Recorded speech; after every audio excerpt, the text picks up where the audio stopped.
नमस्कार, आप देख रहे हैं सोना न्यूज टीवी। तो चलिए रुक करते हैं आज की प्रमुख और बड़ी खबर पर। दुमका में बीजेपी ने सीता सोरेन आगे रखकर खेला दाव, देवर भाभी के बीच हो सकता है महामुकाबला। झारखंड के दुमका लोकसभा सीट से बीजेपी ने अब सुनील सोरेन की जगह सीता सोरेन को प्रत्याशी बनाने का फैसला लिया है। बीजेपी के इस दाव से महागठबंधन के नेताओं की बेचैनी बढ़ गई है। हालांकि इंडिया अलायंस में शामिल झारखंड मुक्ति मोर्चा, कांग्रेस, आरजेडी और भाकपा माले के बीच अब तक सीट शेयरिंग का मसला सुलझ नहीं पाया है, लेकिन ये तय माना जा रहा है कि जेएमएम की ओर से अपने परंपरागत दुमका सीट से उम्मीदवार दिया जाएगा। दुमका संसदीय क्षेत्र से जेएमएम प्रमुख शिबू सोरेन कई बार चुनाव जीत चुके हैं, लेकिन इस बार शिबू सोरेन की बड़ी बहू सीता सोरेन ने ही उन्हें या जेएमएम परिवार को चुनौती देते ही नजर आएंगी। हेमंत सोरेन के चुनाव मैदान में उतरने की संभावना। दुमका के जामा विधानसभा क्षेत्र से 3 बार जेएमएम टिकट पर चुनाव जीत चुकी सीता सोरेन का मुकाबला इस बार अपनी पुरानी पार्टी से होगा। 19 मार्च को जेएमएम छोड़कर बीजेपी में शामिल होने वाली सीता सोरेन के सामने दुमका से सोरेन परिवार कोई सदस्य या फिर पूर्व मुख्यमंत्री हेमंत सोरेन चुनाव मैदान में हो सकते हैं। हेमंत सोरेन फिलहाल जेल में बंद हैं, लेकिन कार्यकर्ताओं में उनके प्रति संवेदनाएं दिख रही हैं। उसे देखते हुए हेमंत सोरेन को लोकसभा चुनाव में उतारने की तैयारियां चल रही हैं।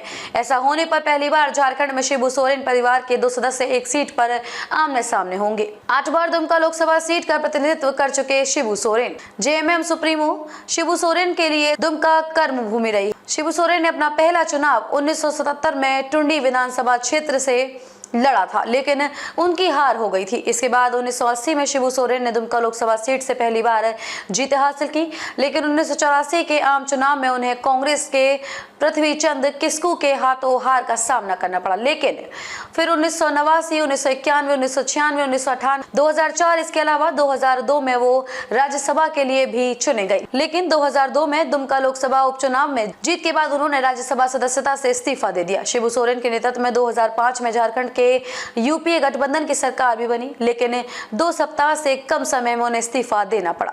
शिबू सोरेन 2008 में भी एक बार फिर सीएम बने, लेकिन उपचुनाव जीतने में असफल रहने पर उन्हें इस्तीफा देना पड़ा। बाद में वर्ष 2009 में वे तीसरी बार मुख्यमंत्री बने। 2014 में भी शिबू सोरेन दुमका से लोकसभा चुनाव जीतकर सांसद बने, लेकिन 2019 के लोकसभा चुनाव में उन्हें हार का सामना करना पड़ा। सीता सोरेन की उम्मीदवार से अब कांटे का होगा मुकाबला। बीजेपी ने जेएमएम छोड़कर पार्टी में शामिल हुई शिबू सोरेन की परिवार की बड़ी बहू को दुमका से चुनावी मैदान में उतारा है।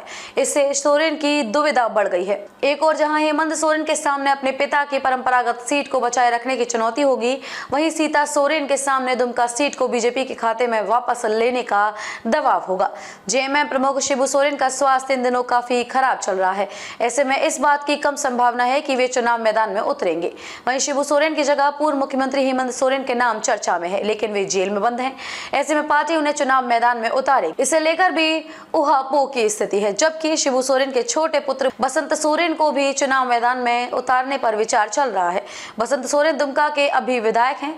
जेएमएम के अंदर पूर्व सीएम हेमंत सोरेन की पत्नी कल्पना सोरेन को भी दुमका सीट से उम्मीदवार बनाए जाने पर मंथन किया जा रहा है।